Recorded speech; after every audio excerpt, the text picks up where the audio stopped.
Hello student, welcome back to Safia ma'am's bright academy.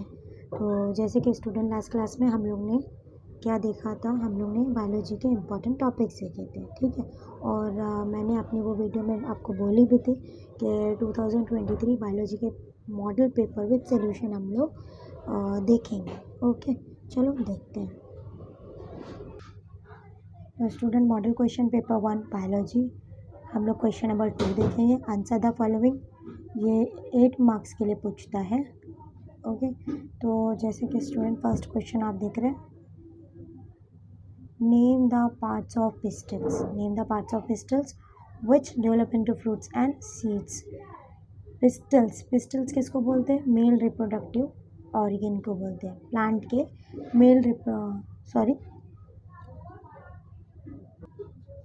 Plant के female reproductive part जो होता है उसको पिस्टल्स बोलते हैं। तो कौन सा पिस्टल्स का ऐसा पार्ट है जिसमें फ्रूट्स एंड सीड्स डेवलप होते हैं? तो वो है ओवरी।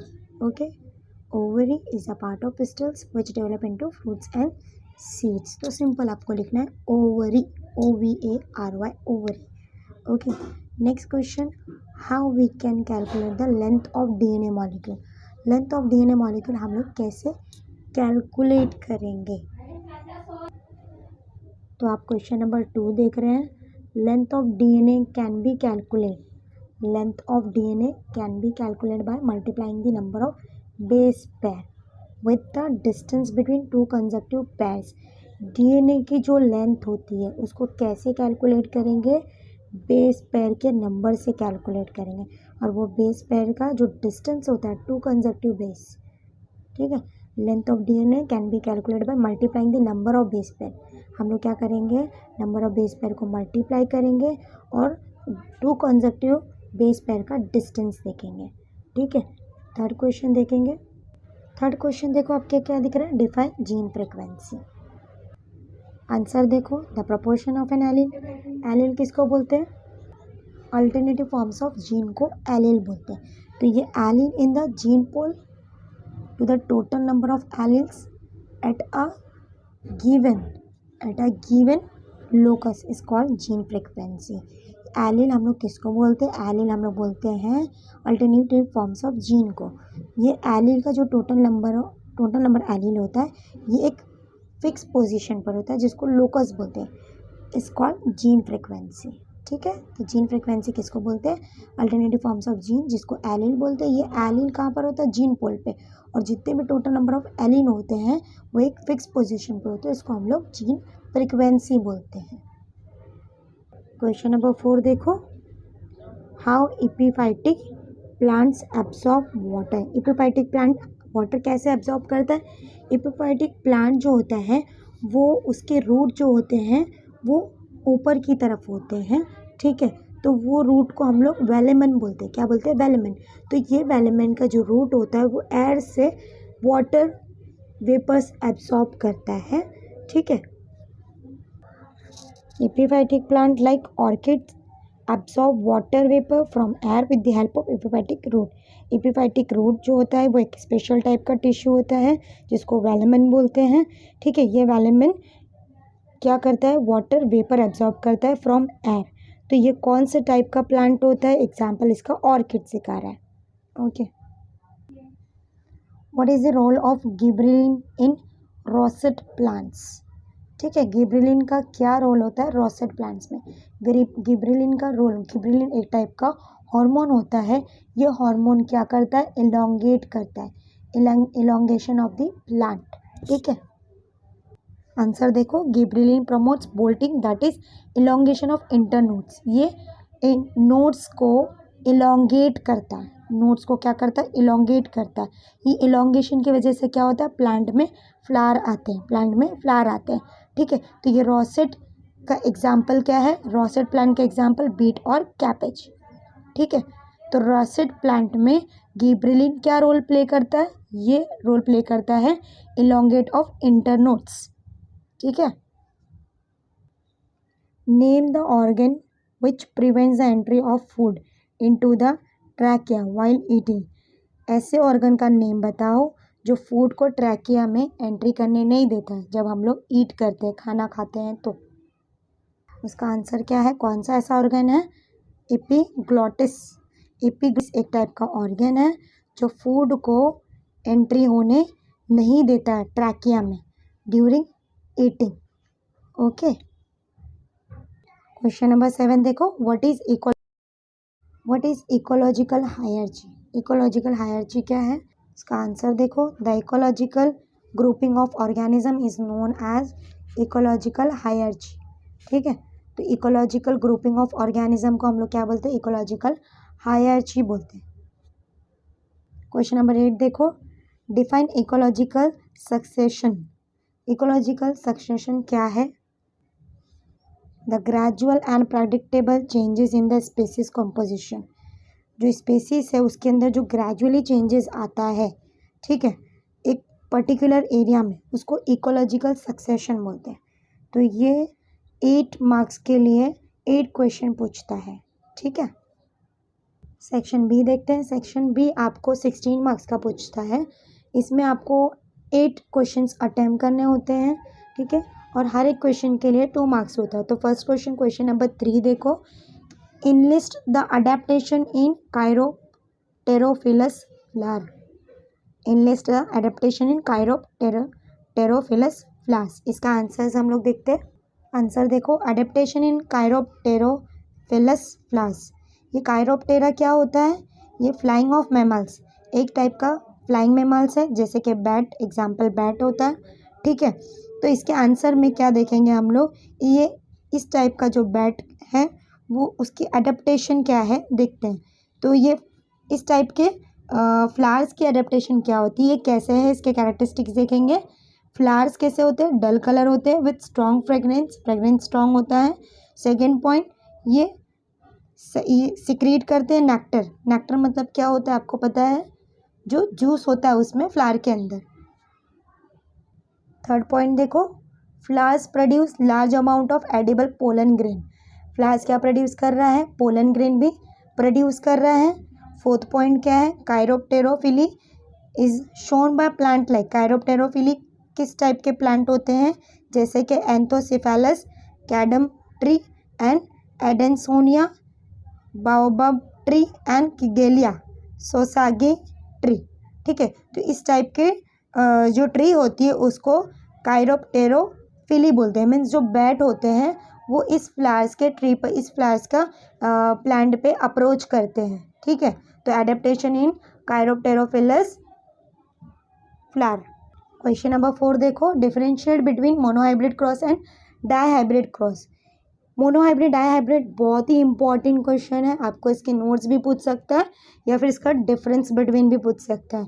तो हम लोग इसका डिफरेंस बिटवीन देखते हैं, monohybrid and dihybrid cross. Monohybrid का फर्स्ट पॉइंट देखो, the cross between two pure parents differing in a single pair of contrasting character is called monohybrid cross. Hybrid means formation of young one. यहाँ पर हम लोग monohybrid cross कर रहे हैं, 2 pure parent ले रहे हैं, वो प्योर पेरेंट का क्या हो रहा है? सिंगल पैर बन रहा है, single pair of contrasting character, इसको मोनोहाइब्रिड क्रॉस बोलते हैं। डाई हाइब्रिड क्रॉस में क्या दिखा रहा है आपको? मोनो में 1 था, डाई में 2 हो जाएगा। The cross between 2 pure parents differing in 2 pairs of contrasting character is called dihybrid cross. यहाँ पर 2 प्योर पेरेंट था और single pair of contrasting character बना रहा था, मतलब 2 पेरेंट से एक पैर कैरेक्टर बन रहा था। यहाँ पर 2 प्योर पेरेंट्स से 2 डिफरेंट कॉन्ट्रास्टिंग कैरेक्टर बनेगा, जिसको हम लोग डाईहाइब्रिड क्रॉस बोलेंगे। इसका फिनोटाइपिक देखो क्या होगा? 3:1। डाईहाइब्रिड का 9:3:3:1। इसका जीनोटाइपिक रेशियो 1:2:1। इसका जीनोटाइपिक 1:1:4:1:1। ओके, इसका फोर्थ पॉइंट देखो मैंने आपको इम्पॉर्टेंट क्वेश्चन में कुछ independent law of independent assortment बताई थी, उसके नोट्स पूछता है। और उसके साथ साथ देखो 3 लॉज हैं, law of dominance, law of segregation, law of independent assortment. ये तीनों लॉज भी आप लोग पढ़ लेना, ठीक है। लॉ ऑफ डोमिनेंस और लॉ ऑफ सेग्रीगेशन किस में आता है? मोनो हाइब्रिड क्रॉस में आता है। और लॉ ऑफ इंडिपेंडेंट असॉर्टमेंट किस में आता है? डाई हाइब्रिड क्रॉस में आता है। क्वेश्चन नंबर 6 देखो, enlist any 4 factors responsible for genetic variation. 4 factors बताओ जो जेनेटिक वेरिएशन के लिए रिस्पॉन्सिबल होते हैं। देखो 4 फैक्टर्स कौन से होते हैं? यहाँ पर 5 फैक्टर्स बता रहा है, ठीक है। Gene mutation, gene genetic recombinations, gene flow and genetic drift, chromosomal aberrations. ये 5 फैक्टर्स होते हैं। आप एनी 4 भी लिखोगे तो भी चलेगा, जो जेनेटिक वेरिएशन करते हैं। क्वेश्चन नंबर 7 देखो, right any 4 properties of water. Water की 4 प्रॉपर्टीज बताओ which make it significant molecule, जो वाटर को बहुत ही यूनिक मॉलिक्यूल बताते हैं, that connect physical world with biological process. ठीक है, ये एक तरह का, ये क्या है, फिजिकल वर्ल्ड को बायोलॉजिकल प्रोसेस में कन्वर्ट करता है। लाइक ऑर्गेनिजम्स के लिए वाटर बहुत ज़्यादा ज़रूरी है। तो वाटर की प्रॉपर्टीज़ क्या है और ये किस तरह के फिजिकल वर्ल्ड को बायोलॉजिकल वर्ल्ड से कनेक्ट करता है, इसके आंसर देखते हैं। वाटर की properties, water is in the liquid form at room temperature. Room temperature में वाटर क्या होता है? लिक्विड फॉर्म में होता है। और ये बेस्ट सॉल्वेंट होता है for most of the solute. जितने भी सॉल्यूट होते हैं, लाइक सॉल्ट हो गया, शुगर हो गया, एनी सॉल्यूट है, उसमें इजीली ये सॉल्वेंट में ये सॉल्यूट डिजॉल्व हो जाते हैं। ठीक है। सेकेंड पॉइंट, ये प्योर फॉर्म में होता है। इसका न्यूट्रल, अगर ये प्योर फॉर्म में होगा तो इसका पीएच न्यूट्रल होगा। इस वजह से वाटर जो है वो बेस्ट ट्रांसपोर्टिंग मीडियम होता है और इसके अंदर मिनरल डिजॉल्व हो जाते हैं और फूड मॉलिक्यूल भी डिजॉल्व हो जाते हैं। It is a best aqueous medium for all biochemical reaction occurring in the cell. Cell में जो बायोकेमिकल रिएक्शन होता है, ये उसके साथ साथ जो रिएक्शन हो रहा है वो क्यों हो रहा है? Because of the water molecule. ठीक है। फोर्थ पॉइंट आपको दिख रहा है, इसेंशियल रॉ मटेरियल है किसके लिए? फोटोसिंथेसिस के लिए। फोटोसिंथेसिस कब होता है? जब carbon dioxide water molecule react करते हैं with in the presence of UV light, तो फोटोसिंथेसिस होता है। तो वहाँ पर water molecule as a raw material है। ठीक है। Fifth point, water specific heat, high specific heat रखता है, वेपराइजेशन रखता है, हाई हीट फ्यूजन। इस वजह से ये इसको एज अ ये बफर, थर्मल बफर एक्ट करता है। सिक्स पॉइंट, वाटर मॉलिक्यूल जो होता है वो adhesive cohesive force of attraction भी रखता है due to high surface tension, high adhesive, high cohesive force की वजह से ये कैपिलरी में भी राइज करते हैं। कौन सी कैपिलरी की बात कर रहा है? रूट के अंदर जो टाइनी कैपिलरी होती है, इसके अंदर ये वाटर राइज करता है। क्यों? क्योंकि वाटर की प्रॉपर्टी है कि वो high surface tension, high adhesive cohesive force रखता है, इसलिए वो कैपिलरी में इजीली राइज हो जाता है। और यही रीज़न है कि वाटर एक अपने में एक यूनिक मॉलिक्यूल है और ये फिजिकल वर्ल्ड को बायोलॉजिकल प्रोसेस से कनेक्ट करता है। Write any 4 physiological effect and application of cytokinin. Question number 8 का आंसर देखो, cytokinin promote cell division. Cytokinin क्या करता है? सेल डिवाइड करता है। It promote cell enlargement, cell को बढ़ाता भी है। ठीक है। साइटोकाइनिन क्या दिखा रहा है आपको? साइटोकाइनिन एक टाइप का हार्मोन है। जैसे कि कौन से टाइप का हार्मोन है? केमिकल कौन कौन से होते हैं इसमें? प्यूरिन एंड एडेनाइन होते हैं। सेकेंड पॉइंट आपको क्या दिखा रहा है? Cytokinin and auxin ratio and there interaction control morphogenic differentiations. Cytokinin और ऑक्सिन एक टाइप के हार्मोन है। इनका जो इंटरेक्शन है वो किसको कंट्रोल कर रहा है? Morphogenic differentiation. मॉर्फोजेनिक किसको बोलते हैं? जो सेल का जो डेवलपमेंट होता है उसको कंट्रोल करता है साइटोकाइनिन एंड ऑक्सिन्स रेशियोज। अगर ये साइटोकाइनिन और ऑक्सिन्स का रेशियो लो हो जाए तो क्या होता है? रूट डेवलपमेंट होता है। और यही रेशियो हाई हो जाए तो क्या होता है? बर्ड्स एंड शूट्स के डेवलपमेंट होते हैं। ठीक है। साइटोकाइनिन्स, इसमें आपको any 4 physiological effects and application लिखने बोला है। तो यहाँ पर हम लोग जो इजी वो देख लेते हैं। ठीक है। It also breaks dormancy and promotes the germination of seeds. आप सीड्स देखते हो, सीड्स के ऊपर एक कोट किया हुआ रहता है, कोटिंग किया रहता है, तो उसकी डोरमेंसी को भी साइटोकाइनिन एंड ऑक्सिन्स ब्रेक करता है और उसमें से सीड की जर्मिनेशन करता है। It induce RNA synthesis. इसको कैसे इंड्यूस करते हैं ये RNA? It induce RNA synthesis, cytokinin और ऑक्सिन्स आरएनए सिंथेसिस करता है। ठीक है, तो आपको चाहिए आप first point, second point and last के जो 2 पॉइंट्स हैं ये इजी पॉइंट्स हैं, तो ये इनफ होंगे फॉर 2 मार्क्स। क्वेश्चन नंबर 9 देखो, distinguish between active immunity and passive immunity. Active immunity और पैसिव इम्यूनिटी का हम लोग डिस्टिंग्विश देखेंगे। एक्टिव इम्यूनिटी और पैसिव इम्यूनिटी देखो, उसका फर्स्ट पॉइंट है when resistance is developed by individual as a result of an antigenic stimulus, it is called as active immunity. ये इम्यूनिटी जो होती है, ये एक्टिव इम्यूनिटी हमारे बॉडी के अंदर होती है। हमारी बॉडी के अंदर जो एंटीजेंस होते हैं, जब ये स्टिमुलेट होते हैं तो ये आने वाले जो भी फॉरेन एजेंट्स हैं उसको रेसिस्ट करता है। तो ये जो होता है ये इंडिविजुअल होता है, इंडिविजुअल एंटीजेनिक स्टिमुलस होता है, इसको हम लोग एक्टिव इम्यूनिटी बोलते हैं। पैसिव इम्यूनिटी जो होता है वो ऑलरेडी रेडीमेड होता है, antibodies directly given to the protect body against foreign agents. ये एंटीबॉडी एंटीजन के साथ जाएगा और ये क्या करेगा, वो एंटीजन ये बॉडी को प्रोटेक्ट करेगा। किससे प्रोटेक्ट करेगा? एजेंट से प्रोटेक्ट करेगा। जो फॉरेन एजेंट है, जो हार्मफुल एजेंट है, जो हमारी बॉडी के अंदर डिसीज कर सकते हैं, ये एंटीबॉडी उनसे फाइट करेगा। ठीक है, तो इस इम्यूनिटी को हम लोग पैसिव इम्यूनिटी बोलते हैं। सेकेंड पॉइंट देखो, the types of active immunity are natural acquired active immunity and artificial acquired active immunity. इसमें 2 टाइप्स हैं, नेचुरल भी है और आर्टिफिशियल है। सेम पैसिव में भी अगर आप देखोगे तो आपको यहाँ पर दिख रहा होगा natural acquired passive immunity and artificial acquired passive immunity. ये दोनों में भी नेचुरल आर्टिफिशियल, यहाँ पर भी नेचुरल आर्टिफिशियल होते हैं इम्यूनिटी। ठीक है, अब यहाँ पर एक्टिव इम्यूनिटी में थर्ड पॉइंट देखो, it has no side effects. क्यों? क्योंकि ये बॉडी के अंदर खुद स्टिमुलस होता है। ठीक है, लेकिन ये क्या करता है, इट में कॉज रिएक्शन, इसकी वजह से रिएक्शंस हो सकता है। फोर्थ पॉइंट क्या है, it provides relief only after long period. ये कुछ दिनों के बाद, लॉन्ग टाइम के बाद ही रिलीफ देता है, ये इमीडिएट रिलीफ देता है पैसिव इम्यूनिटी। ठीक है, फिफ्थ पॉइंट, ये लॉन्ग लास्टिंग इम्यूनिटी होता है, ये शॉर्ट लाइफ इम्यूनिटी होता है। ठीक है, जैसे कि example active immunity polio vaccine, BCG vaccine, ये जो है ये एक तरह का हमारी बॉडी के अंदर एक एंटीजन, जब ये वैक्सीन लिया जाता है तो बॉडी के अंदर एक एंटीजन स्टिमुलस होता है।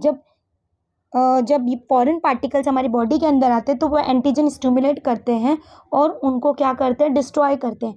और ये जो होता है, ये rabies vaccine, maternal antibodies etcetera, ये भी एक टाइप के वैक्सीन्स होते हैं, लेकिन इनका जो लाइफ स्पैन होता है ये शॉर्ट लाइफ स्पैन होता है।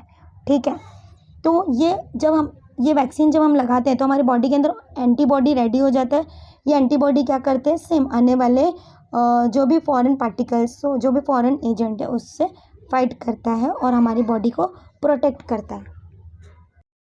तो क्वेश्चन नंबर 10 देखिए, write the objective is consider for breeding programmes used in biofortifications. Biofortification मतलब एक टाइप का माइक्रो न्यूट्रिएंट होता है जो क्रॉप की प्रोडक्शन में रिक्वायर होता है। तो इसके ये एक प्रोग्राम ब्रीडिंग प्रोग्राम है जिसमें हम लोग बायो फोर्टिफिकेशन का यूज़ करेंगे। तो वो कौन कौन से ऑब्जेक्टिव्स हैं इसके, हम लोग ऑब्जेक्टिव्स देखेंगे आंसर में। तो ऑब्जेक्टिव्स देखो, the following objectives are consider for breeding programme used in biofortification. कौन से ऑब्जेक्टिव्स हैं, increasing protein content and quality, जो क्रॉप्स है उसमें प्रोटीन का कंटेंट बढ़ाना है, क्वालिटी को बढ़ाना है।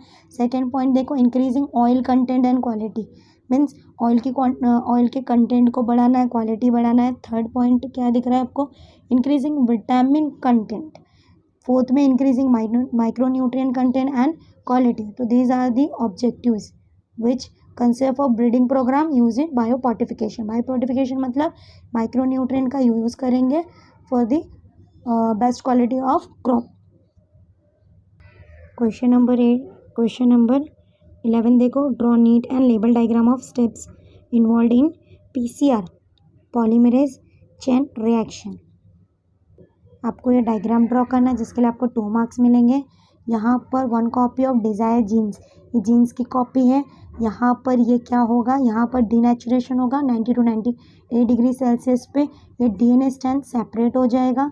देखो फिर 40 to 60 डिग्री सेल्सियस पे यहाँ पर आपको क्या दिख रहा है, देखो यहाँ पर ये कैसे प्राइम दिख रहा है, ठीक है। फिर अगेन ये डीएनए रेप्लिकेट होगा 70 to 75% 75 डिग्री सेल्सियस पे, और यहाँ पर 2 copies of Dzire gene renaturation होगा। यहाँ पर डीनेचुरेशन हो रहा था, यहाँ पर मतलब ये डीएनए स्ट्रैंड सेपरेट हो रहा था, यहाँ रीनेचुरेशन मीन्स वापस ये डीएनए स्ट्रैंड क्या होंगे, 2 डीएनए स्ट्रैंड फॉर्म होंगे। तो second cycle continue to form 4 copies of desire DNA, ये 2 से 4 बनाएंगे। Then cycle continue to produce second copy of DNA, ठीक है। देन वापस से साइकिल कंटिन्यू होगी 2 डीएनए, मतलब ये कंटिन्यूएशन चलता रहता है। पहले 1 कॉपी बनता है, देन उसके बाद में यहाँ पर 4 कॉपीज ऑफ डिजायर डीएनए बनेगा, देन फाइनली ये साइकिल जो है वो अगेन 2 कॉपीज ऑफ डीएनए बनाएगी, ठीक है। तो यहाँ पर रेप्लिकेशन ऑफ डीएनए चलता रहेगा through the polymerase chain reactions. यहाँ पर ये कौन सी रिएक्शंस हो रही है, पॉलीमरेज चेन रिएक्शंस।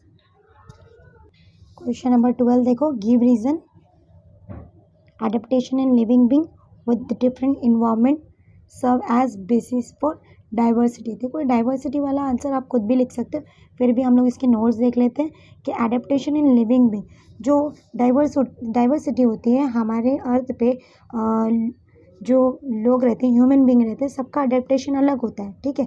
तो हम लोग इसके नोट्स देखते हैं क्या रीज़न है। फर्स्ट पॉइंट देखो, the diversity is with respect to size.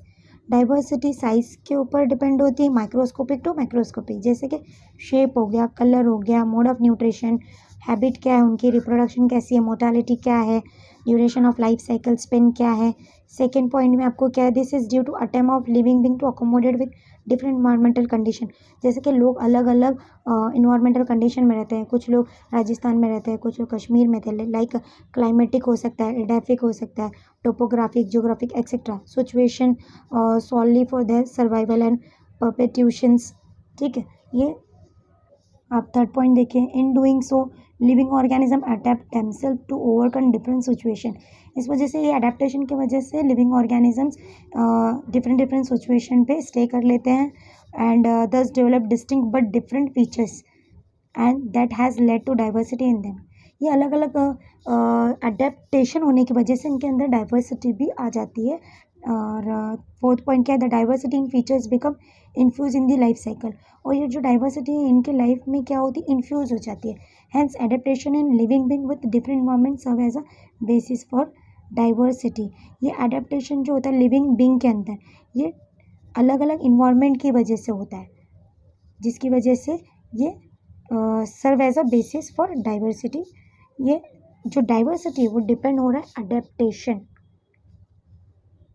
Question number 14 देख लो, how Indian culture and transition help to biodiversity conservations.